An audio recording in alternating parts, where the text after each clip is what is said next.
Model activity task August 2020 for class 4 math and English। School থেকে August মাসে যে প্রশ্ন দেওয়া হয়েছে চতুর্থ শ্রেণীর তার ইংরেজি আর অঙ্কটা এখানে করে দেওয়া হলো। তোমরা ভালো করে দেখতে থাকো। প্রথম প্রশ্ন আছে ছোট থেকে বড় হিসেবে সাজাও। আমরা কি জানি কোনো ভগ্নাংশের হর যদি একই থাকে যে ভগ্নাংশের লব বড় হয় তার মান বড় হয় আর যার লব ছোট হয় তার ভগ্নাংশের মান ছোট হয়। সেই হিসেবে দেখতে গেলে 1-এর 7 সব থেকে ছোটো, তারপরে 4-এর 7, তারপরে 6-এর 7। দেখি পরের অঙ্ক কী আছে। পরের অঙ্কে একটা যোগ করতে দেওয়া আছে 7 মিটার 30 সেন্টিমিটার, 6 মিটার 15 সেন্টিমিটার আর 3 মিটার 25 সেন্টিমিটার। এগুলোকে যোগ করতে গেলে আগে সেন্টিমিটার যোগ করে নেব, তারপরে মিটারের ঘরগুলো যোগ করব। সেন্টিমিটার 30, 15 আর 25 এই তিনটে যোগ করলে হচ্ছে 70 সেন্টিমিটার। আর ওদিকে মিটারের ঘরে 7, 6 আর 3 যোগ করলে হচ্ছে 16 মিটার। উত্তর হবে 16 মিটার 70 সেন্টিমিটার। এরপরে কি অঙ্ক আছে? পরে একটা টাকা পয়সার বিয়োগ করতে বলা আছে। সেই রকম হিসেবেই আমরা করব। 60 টাকা 80 পয়সা থেকে 50 টাকা 70 পয়সা বিয়োগ করতে বলা হয়েছে। প্রথমে আমরা পয়সাগুলোকে বিয়োগ করে নেব, তারপরে টাকাগুলোকে বিয়োগ করব। দেখো 80 থেকে 70 বিয়োগ গেলে 10 পয়সা হয়, আর 60 টাকা থেকে 50 টাকা বিয়োগ করলে 10 টাকা হয়। উত্তর হবে 10 টাকা 10 পয়সা। এরপরে কি আছে? একটা কথায় লেখো অঙ্ক দিয়েছে।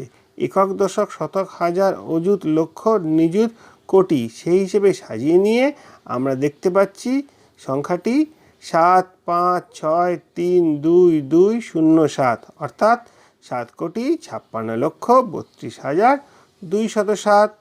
সবাই ভালো করে দেখে নাও কিভাবে হলো। পরের প্রশ্ন কি আছে? 4 আর 5-এর গুণিতক লিখতে বলা হয়েছে। 4 আর 5-এর গুণিতক লিখতে গেলে কি করতে হবে আমাদের? আগে আমরা 4-এর ঘরের নামতা পড়ব, তারপরে 5-এর ঘরের নামতা পড়ব। দুটো নামতায় দেখতে পাচ্ছি কোনটা সমান রয়েছে। 4-এর ঘরের নামতায় 20 যেখানে আছে 4, 5, 20 ওটা সমান রয়েছে। 5-এর ঘরের নামতায় 5, 4, 20 ওটা সমান রয়েছে। আর কোনটা সমান রয়েছে? 4, 10, 40, 5, 8, 40। তাহলে সাধারণ গুণিতক 20 আর 40 হবে। পরের অঙ্ক কি আছে? একটা গসাগু করতে বলা রয়েছে।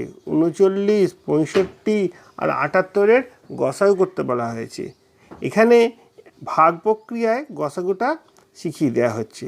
ভাগ প্রক্রিয়ায় গসাগু তোমরা জানো। প্রথমে 65-কে 39 দিয়ে ভাগ করতে হবে। ভাগ করলে 39 1 39, 65 থেকে 39 বিয়োগ করলে হবে 26। এই 26-কে ওই 39 দিয়ে আবার ভাগ করতে হবে। 26 1 26। এবার 39 থেকে 26 বিয়োগ গেলে 13 হয়। 13-কে আবার 26-কে আবার 13 দিয়ে ভাগ করতে হবে। 13 দুগুণে 26। তাহলে তোমরা দেখতে পাচ্ছ মিলে গেল। এখানে 39 আর 65-র গসাগু হলো 13। এখন কিন্তু 78 বাকি আছে। ওই যে গসাগুটা এলো 13, সেটাকে আবার 78 দিয়ে ভাগ করতে হবে। আমরা কি জানি? 6, 13, 78। তাহলে মিলে গেল। 39, 65 আর 78-এর গসাগু হচ্ছে 13। এটা তোমাদের ভাগ প্রক্রিয়ায় গসাগুটা বলে দেওয়া হলো। তোমরা অন্য কোনো প্রক্রিয়া থাকলে সে প্রক্রিয়াতেও করতে পারো। দেখি পরের অঙ্ক কি আছে। পরের অঙ্ক একটা লসাগু করতে বলা রয়েছে। 60, 120 আর 240-এর লসাগু করতে হবে। কিভাবে করা যায়? দেখো প্রথমে 60-এর গুণিতকগুলো লিখলাম। 60, 120, 180, 240, 300। আর 120 গুণিতক 120, 240, 360 এইরকমভাবে হবে। 240-এর গুণিতক 240, 480, 720, 960 মানে গুণ করে করে করে লেখা হয়েছে। এবার আমরা কি দেখতে পাচ্ছি? কোনটা তিনটের মধ্যেই রয়েছে? কোন সংখ্যাটা 60-এর গুণিতক, 120-এর গুণিতক আর 240-এর গুণিতক তিনটের মধ্যেই রয়েছে? যদি ভালো করে খুঁজি দেখতে পাবো 240 সব থেকে ছোটো সংখ্যা, যে সংখ্যাটা তিনটের মধ্যেই রয়েছে। তাই জন্য এদের লসাগু হবে 240। পরের কি অঙ্ক আছে দেখি। পরের অঙ্ক রয়েছে রেবার কাছে 1600 টাকা আছে। সে 600 টাকা মায়ের শাড়ি, 475 টাকা বাবার পাঞ্জাবি আর 395 টাকা ভাইয়ের জামা কিনেছে, তার কাছে কত টাকা অবশিষ্ট আছে? কি করতে হবে? প্রথমে মায়ের শাড়ি, বাবার পাঞ্জাবি, ভাইয়ের জামার দামটা যোগ করতে হবে। যোগ করলে দেখতে পাচ্ছি কত? 1470 টাকা হয়েছে। তার কাছে ছিল 1600 টাকা, সেইখান থেকে 1470 টাকা বিয়োগ করলে অবশিষ্ট থাকছে 125 টাকা। আশা করি বুঝতে কোনো অসুবিধা নেই। এবার ইংরেজিতে চলে আসি। দেখো, answer the following question. Who was Megha? What was she doing? তোমরা জানো এটা কোথা থেকে নেওয়া হয়েছে? মেঘা কে ছিল? সে কি করছিল? তোমাদের উইংস বইয়ে যে 28 পাতায় যে গল্পটা রয়েছে, দ্য ডার্ক মর্নিং, সেইখান থেকে নেওয়া হয়েছে। তোমরা ভালো করে গল্পটা নিশ্চয়ই পড়েছো। যদি গল্পটা পড়ো তাহলেই দেখতে পাবে মেঘার কথা ওখানেই উল্লেখ করা রয়েছে। তাহলে Megha was a 12 years old daughter of Mrs Gupta. Mrs গুপ্তার 12 বয়সের মেয়ে ছিল মেঘা। সে কি করছিল? What was she doing? তোমরা গল্পটা পড়েছো নিশ্চয়ই, সবাই জানবে।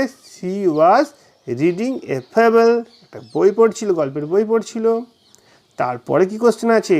What was the sound of the raindrop?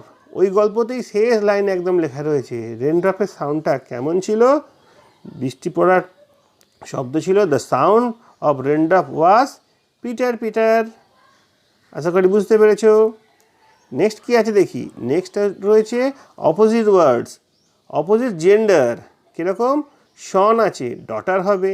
Man আছে, ওম্যান হবে। বুল আছে, অক্স হবে।